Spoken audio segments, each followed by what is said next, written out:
എപ്പോഴും ഒരു നല്ല വ്യക്തിയാവുക.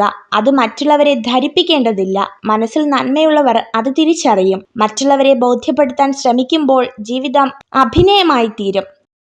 ലക്ഷ്യങ്ങൾ സംസാരിക്കാനുള്ളതല്ല, പരിശ്രമിച്ച് നേടിയെടുക്കാനുള്ളതാണ്. പ്രശ്നങ്ങളെ തരണം ചെയ്ത് നേടുന്ന വിജയമാണ് സ്ഥിരത കൈവരിക്കുന്നത്. ജീവിതത്തിന്റെ പാത പൂക്കൾ വിരിച്ചതല്ല, മുള്ളുകൾ നിറഞ്ഞതാണ്. തേനീച്ചയുടെ കുത്തേൽക്കാതെ തേനെടുക്കാനാകാത്തതുപോലെ പ്രയാസങ്ങളെ മറികടക്കാതെ ലക്ഷ്യത്തിലെത്താനാവില്ല. വിജയവും പരാജയവും ജീവിതത്തിലെ രണ്ട് അവസ്ഥകൾ മാത്രമാണ്.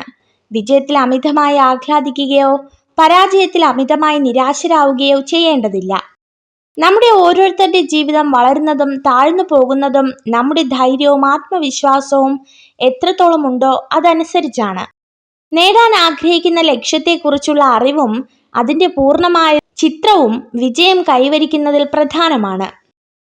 മറ്റുള്ളവരുടെ തെറ്റ് കാണുമ്പോൾ നിങ്ങൾ അതിൽ നിന്നും പാഠം പഠിക്കേണ്ടതാണ്. കാരണം സ്വയം തെറ്റ് സംഭവിച്ച ശേഷം പാഠം പഠിക്കുവാൻ തീരുമാനിച്ചാൽ ജീവിതം ഒരുപാട് വ്യർത്ഥമായി പോകുന്നതാണ്. മറന്നു പോകുന്ന മനസ്സും നിലച്ചു പോകാവുന്ന ഹൃദയവുമാണ് നമ്മുടേത്. ഇതിനിടയിൽ കിട്ടുന്ന കുറച്ച് സമയം സ്നേഹിക്കാനും സന്തോഷിക്കാനും കഴിഞ്ഞാൽ അതാണ് സ്വർഗതുല്യമായ ജീവിതം. നമ്മുടെ മനസ്സ് തൊട്ടറിഞ്ഞവരോട് മാത്രം എല്ലാം തുറന്ന് സംസാരിക്കാം. അല്ലാത്തവരോട് പറഞ്ഞാൽ സാഹചര്യങ്ങൾ മാറുമ്പോൾ നമ്മൾ തുറന്നു പറഞ്ഞതൊക്കെ നമ്മൾക്കെതിരെയുള്ള ആയുധമായി മാറും. നമ്മൾ ഒന്നുമില്ലാതെ വരുന്നു, ഒന്നുമില്ലാതെ പോകുന്നു.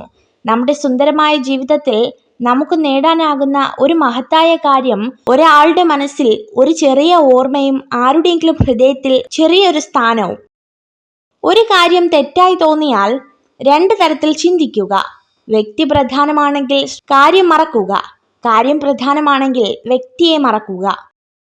ജീവിതപാതയിൽ സംഭവിച്ച വീഴ്ചകളാണ് നമുക്ക് ലഭിക്കുന്ന ഏറ്റവും വലിയ തിരിച്ചറിവും നമ്മൾ ആരാണെന്ന് സ്വയം മനസ്സിലാക്കാനുള്ള അവസരവും. കൂടെയുള്ളവരെ നമ്മൾ ആത്മാർത്ഥമായി സ്നേഹിക്കുമ്പോൾ അവർക്കും അവരുടേതായ ഇഷ്ടങ്ങൾ ഉണ്ടാകുമെന്ന് മറന്നു പോകരുത്.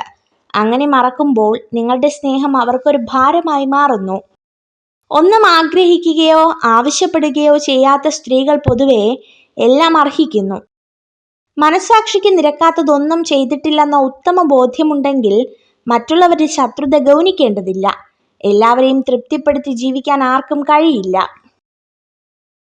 നിങ്ങൾ ഈ വീഡിയോ കണ്ടതിന് നന്ദി. ഇതുപോലുള്ള കൂടുതൽ വീഡിയോകൾക്കായി ചാനൽ സബ്സ്ക്രൈബ് ചെയ്യൂ.